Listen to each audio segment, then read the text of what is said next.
Arkadaşlar bu çantada tek kanat ve tek boy bir kağıt kullanacağım.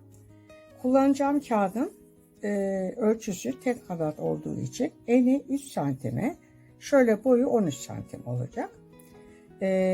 Bu ölçüyü şu şekilde buluyorum. Eni 3 santim ya arkadaşlar, bu tek kanat olduğu için 3'ü 4 ile çarpıyorum. 12 eder, bir fazlası 13 eder. Öyle olunca kağıdımın ölçüsü 3 santime 13 santim oluyor. Bu kağıdı önce şöyle şeffaf koli bandıyla, eğer laminasyonlu kağıt kullanmıyorsanız şeffaf koli bandına arkadaşlar bunu yapıştıracaksınız şu şekilde ve kesiyoruz. Şimdi ben size, bu benim rutinim artık arkadaşlar, birer tane ufak boylu önden bir gösteri yapıyorum yeni gelenler için. Bakın şu yandaki fazlalıkları içe doğru katlıyorum. Bu taraftakini de içe doğru katlıyorum. Ve bantlama işimiz bu oluyor. Şimdi bunu katlamayı göstereceğim. Önce arkadaşlar şöyle boylamasına katlıyorum. İnce uzun bir şeritim oldu. Sonra bunu şu şekilde ortalayıp ikiye katlıyorum. Açıyorum arayı. Yarıyı ortaya gelecek şekilde katlıyorum. Diğer yarıyı da ortaya gelecek şekilde katlıyorum ve katlanan bu iki yanı birleştiriyorum. Katlama şeklim bu. Önce arkadaşlar şu elimdeki mevcut olan kağıtlarımdan faydalanarak size şu tabanı yapacağım.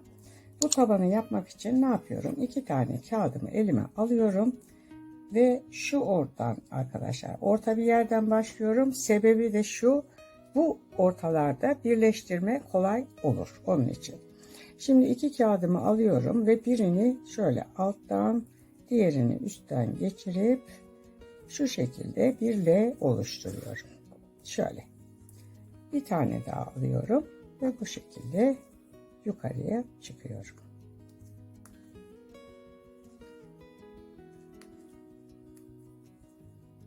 Bu çanta farklı bir çanta olacak. Şöyle.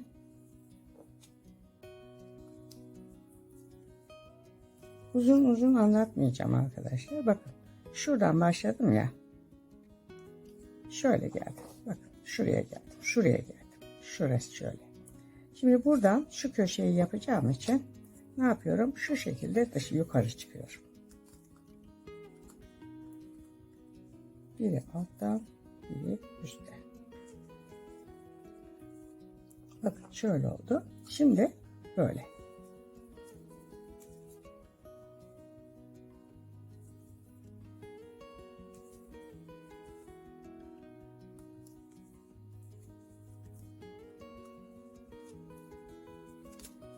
Bakın arkadaşlar, kareyi oluşturdum. Gördünüz mü? Şurada kare oluştu. Şimdi ne yapıyorum? Şu ara açık. Şu ara açık. Buradan bu şekilde dışarıya çıkıyorum.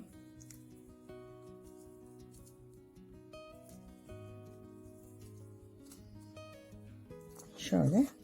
Buradan böyle iniyorum.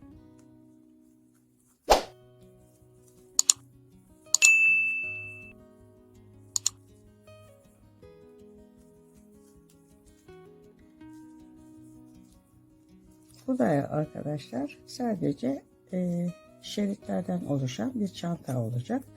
Ama bunda ben çıt çıt deneyeceğim kapanmasını. Eğer çıt çıtla yapabilirsem yapacağım. Yapamazsam fermuar dikeceğim ağız kısmına. Bakın şöyle. Buradan yukarıya.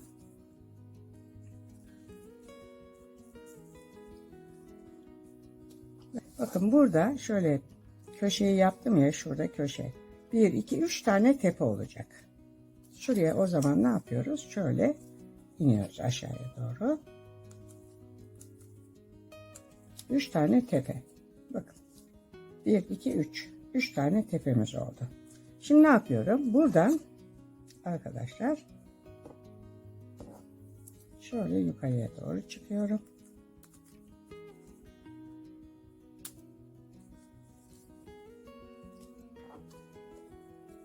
Buradan böyle.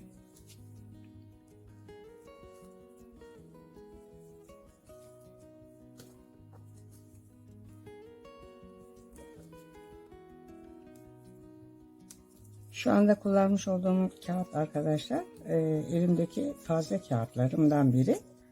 Yani normal yapacağımın ölçüsü şu. Ama bununla gösteriyorum ben size. Şimdi bakın. Köşeyi yaptım. 1, 2, 3 tane tepe yaptım. Ve ikinci köşeyi yaptım. Aynı şekilde şu ara açık. Buradan çıkacağım. Ve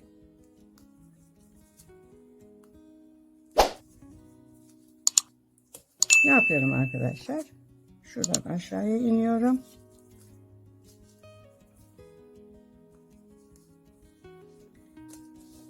Ve bu kareyi böyle tamamlayacağım. Arkadaşlar bakın. Şeyi tamamladım. Kareyi tamamladım. Şöyle. Şimdi burada şunu şu şekilde birleştireceğim. Bunu birleştirmek için ne yapıyorum? Şu son taktığımın katını açıyorum. Bunun ikisini yakalıyorum. Ve şurayı biraz katlayayım şöyle. Ve bunu şu aradan arkadaşlar şuradan içeriye geçiriyorum. Kolay girmesi için katlıyorum. Bakın geçtim. Gördünüz mü? Ne yapıyorum şimdi? Bunu çektim şöyle. Birini bu tarafa yatırıyorum. Diğerini bu tarafa yatırıyorum. Bu tarafa yatırdığımı şuraya yerleştiriyorum. Bu tarafa yatırdığımı da buraya yerleştiriyorum. Bakın arkadaşlar. Şöyle. Gördünüz mü? Bu şekilde oldu. Şimdi bunun içine şöyle bir parça daha yapacağım. Şöyle bir parça daha yapacağım. Bu da bunun aynısı zaten. Aynısı. Bir de ayrıca tam şu göbek kısmına şöyle bir şey yapacağım. Kare. Bir de size bunu göstereyim. Bunu da yapmak için ne yapıyorum? 2 tane kağıdımı alıyorum ve birbirine geçiriyorum. Şöyle. Buradan bu şekilde aşağıya iniyorum.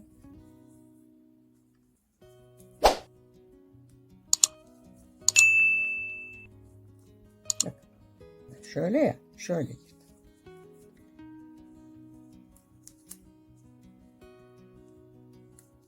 Böyle. Bakın. Şimdi şurayı birbirine birleştirmem lazım. Şurayı şu şekilde yapmam lazım. Bunun için ne yapıyorum? Şunun son taktığımın katını açıyorum. Açtım. İkisini yakalıyorum. Yine böyle katlıyorum ve şunun içinden, şu içinden yine bu tarafa geçiriyorum.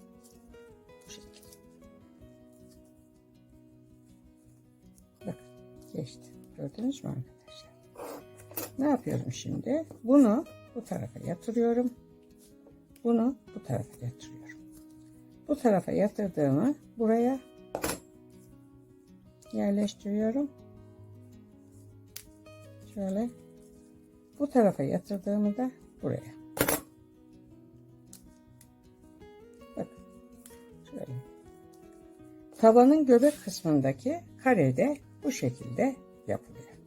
Aynen şu. Bu büyük olduğu için buraya girmedi. Şöyle. Gördünüz mü arkadaşlar? Bu şekilde. Şimdi bunun dışında arkadaşlar bir de şeritler yapacağız. Sadece düz şerit yapacağız arkadaşlar. Başka bir şey değil. Bunların işte size dediğim gibi boylarını vereceğim. Kaç tane olduğunu yazacağım. Önce şöyle 2 tane birbirine geçirdim. Sonra bir tane daha kağıt aldım. Birini alttan, birini üstten geçirip şöyle yukarı çektim. Şimdi bir tane daha böyle alıyorum. Aşağıya doğru iniyorum. Bunlarda arkadaşlar hiçbir değişen bir şey yok. Özellik yok. Sadece dümdüz zikzakla yapıp gideceğiz burada. Şöyle.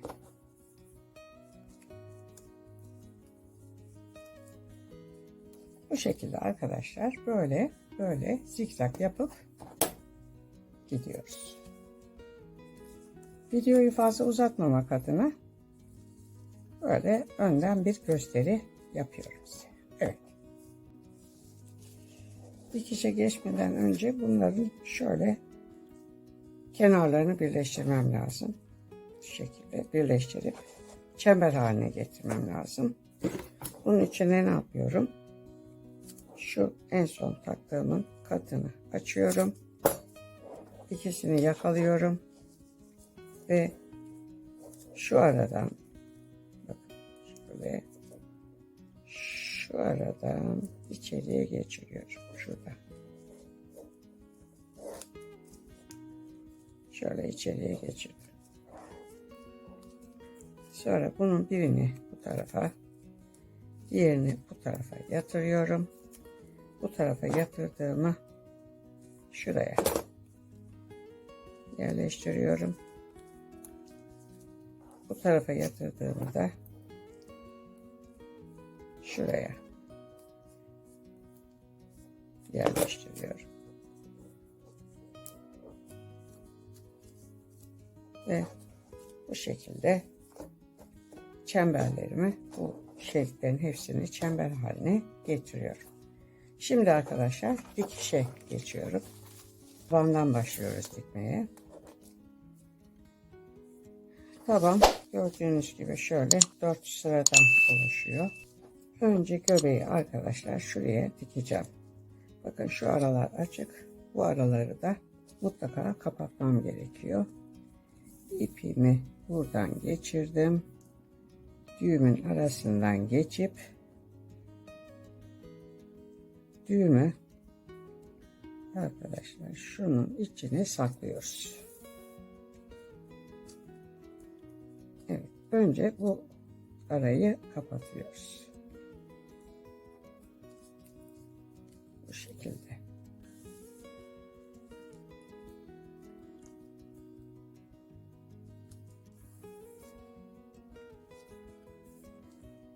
Şöyle.